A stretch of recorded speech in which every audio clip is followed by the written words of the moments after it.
Hey guys, the first interview for Startup Diaries is with Chris McCann, founder of Startup Digest. And for those of you that don't know, Startup Digest is one of the best resources for startup events that take place not only in Silicon Valley, San Francisco area, but most major cities. So go check it out if you haven't already. It's StartupDigest.com. The interview is taking place at his house in Palo Alto. We apologize for the sketchy quality of the video. It's the first one we've done and it's outside, so we'll iron out the kinks in the following videos. Hope you guys enjoy it. How did you get started with this? Like what got, before the first day of seminar, like how did that happen? So what were you doing before? So I moved to Silicon Valley in June 2009. I graduated from a school called Cal Poly San Francisco for this. At Cal Poly I started this engineering competition. I did all this crazy stuff. You were in entrepreneurship even when you were in college, right? Yeah. Although it was a lot smaller. Like the whole entire county of San Francisco was like 30,000 people. It's really tiny. So after I graduated, I literally put all my stuff in my car. I just drove up here, no plan, no idea. When did you graduate? June 2009. June 2009. Okay. So put all my stuff in my car, drove up here. I literally didn't have a place to stay that night. So where did you stay? I ended up staying at this guy's on this guy's floor that I knew. Nice. The one guy I knew lived up here. Right. I called him up. Then the next day, I think I found a couple one-day things on Craigslist. This is pre-Airbnb. Yeah.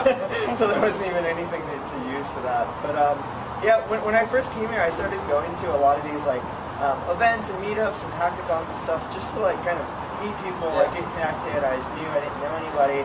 And you didn't have you didn't know what you wanted to do or anything, and you just dived in. Yeah. Awesome. So there's things like Meetup and Eventbrite and Planecast, these comprehensive calendars, but nothing said this is good this week for me, for startup people. So I just started picking the best event from stuff for myself, and then some of my friends are like, hey, this is kind of cool, do you want to send this to me too? So in November... So you would just tell people, these are the events you've been to, etc.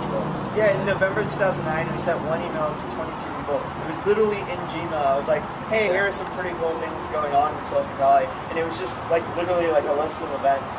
So for 6 months since you came here, just going to events and sort of getting to know the market and getting to know the lay of the land, so to speak. So from June to November, I was doing it for myself. November, some of my friends were like, hey, this is cool. Were they friends in San Francisco or just everywhere? Yeah, Palo Alto, San Francisco. Okay, so Brian, who you met, who lives with us, he was one of them. Okay. We were roommates together. Brendan, who's my co-founder. I was working at this other place, and some people there, and it was people I knew. So first email newsletter, 22 people. That's mind-blowing, given that you're at 250,000 right now. Yeah, it's they call it a minimal viable product or whatever you want to call it, but literally ours was... That's perfect MVP. We sent an email through Gmail. Yeah. We managed the list through Excel. Right. And we didn't even have a site. To sign up, you literally had to email me or tweet me that you wanted to join.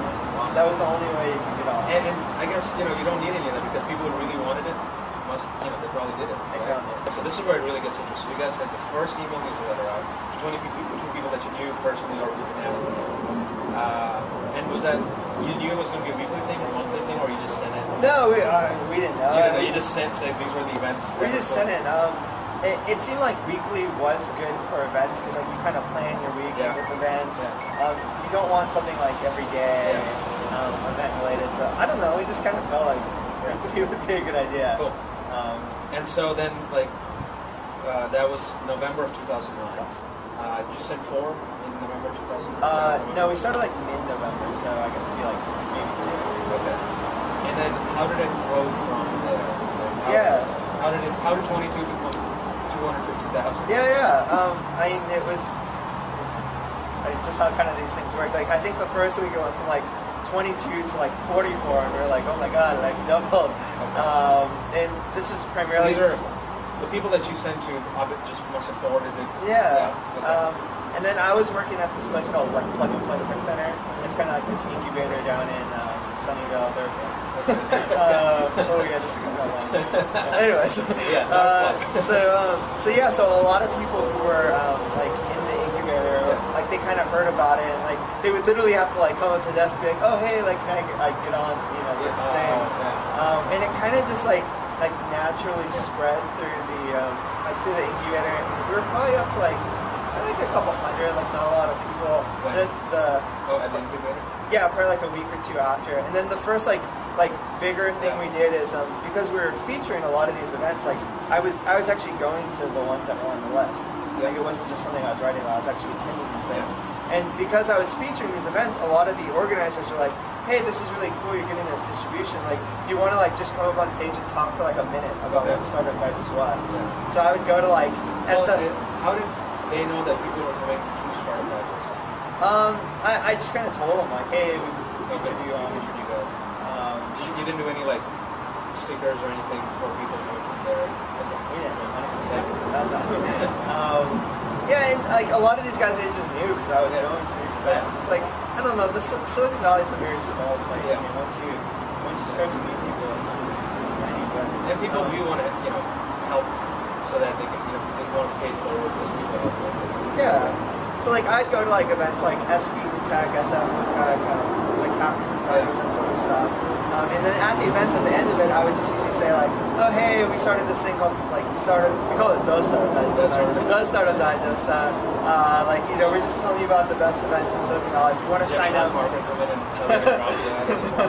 so we're like, hey, if you want to sign up, just come walk up to me afterwards, or just tweet at me. And that was how. At that time, we still didn't have a site, so that was how people kind of. So you literally had to keep it.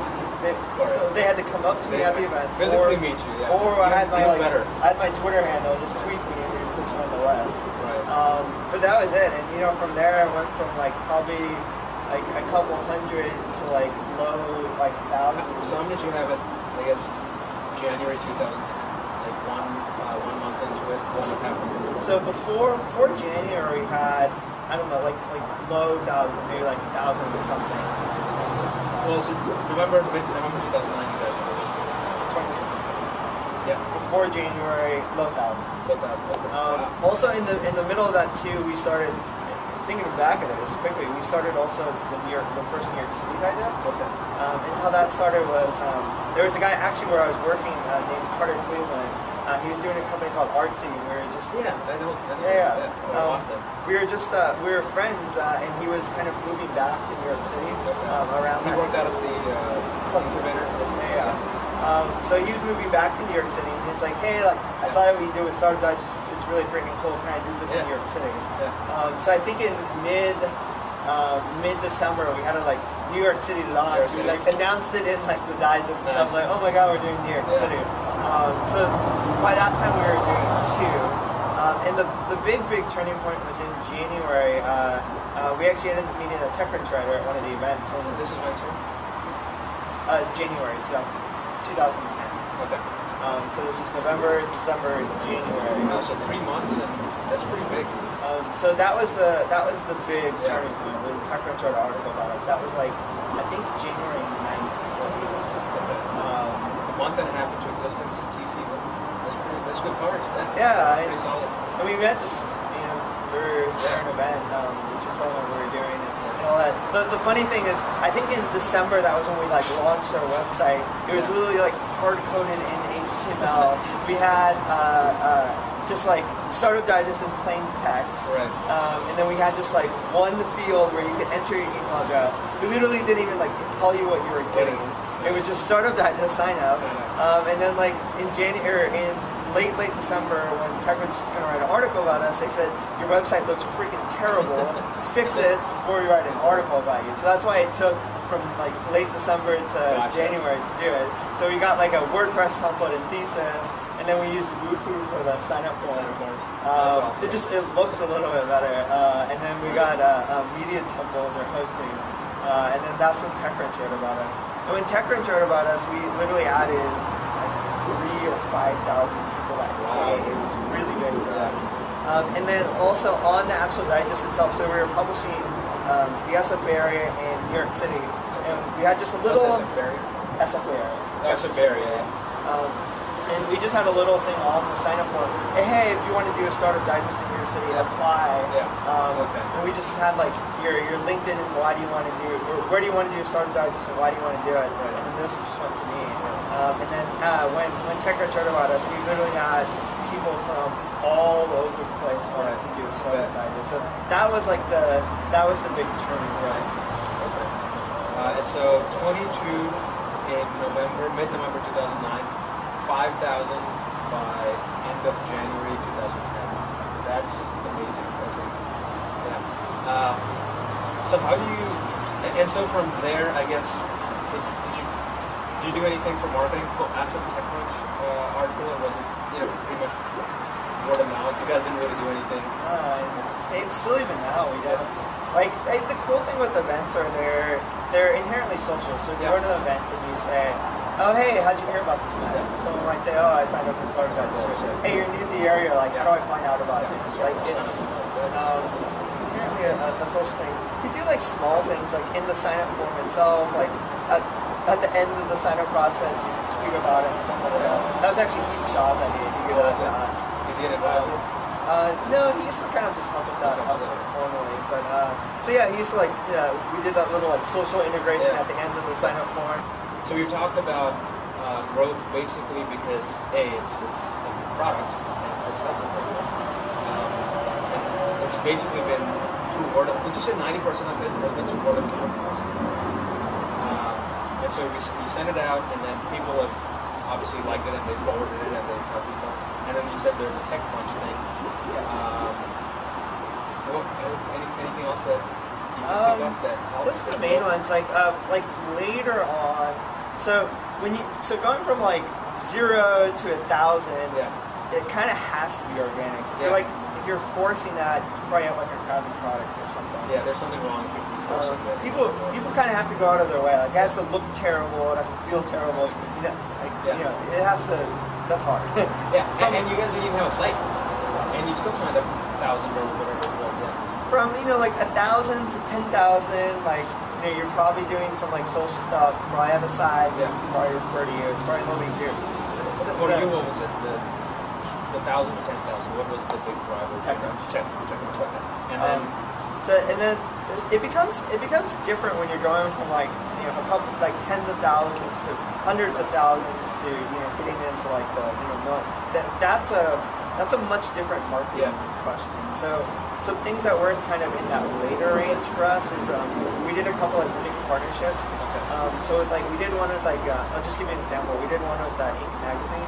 So they were doing this like 30 under 30 campaign. To try and find the 30 best entrepreneurs. They did one recently in the last edition. So we would kind of promote that campaign for them in Startup Digest, where they can apply directly to Inc. magazine, and then at the same time they did an email to all of their subscribers telling all of them about Startup Digest. So it was kind of like a marketing squad. So like each time we would do those, we ran those with like Business Insider, Fast Company, Inc. magazine, a bunch of other media companies. Every time we would do that, we would get like 10 to like 30,000 people. So that was between 10,000 to 100,000? Yeah, I think we did the first one of those maybe when we were 30 or 40,000 subscribers. So that you kind of have to have like size at that point, because if we had 100 people, like Inc. magazine's not going to grab a deal. But when you have a sizable audience that you can promote one of their campaigns to, then they're willing to give you something in return.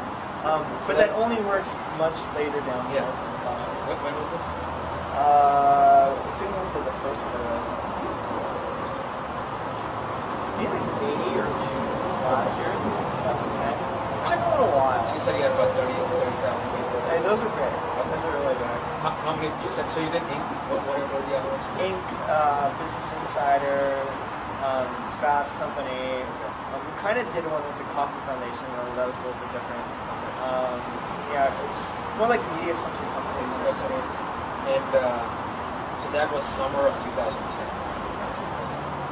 And over what span? Like what time frame do you think you did all these different partnerships? We probably did one of those like every month? Once a month, once every other month. And those are kind of, it's more, I guess like, if you would think of it like business development almost. Like it takes a while to like talk to them, set up terms, like all that stuff. So did they know you when they talked to you? Did they know Startup Digest? Yeah. So almost all the stuff we get was like they were a subscriber in some way, and they reach out to us, and then we kind of negotiate some sort of partnership.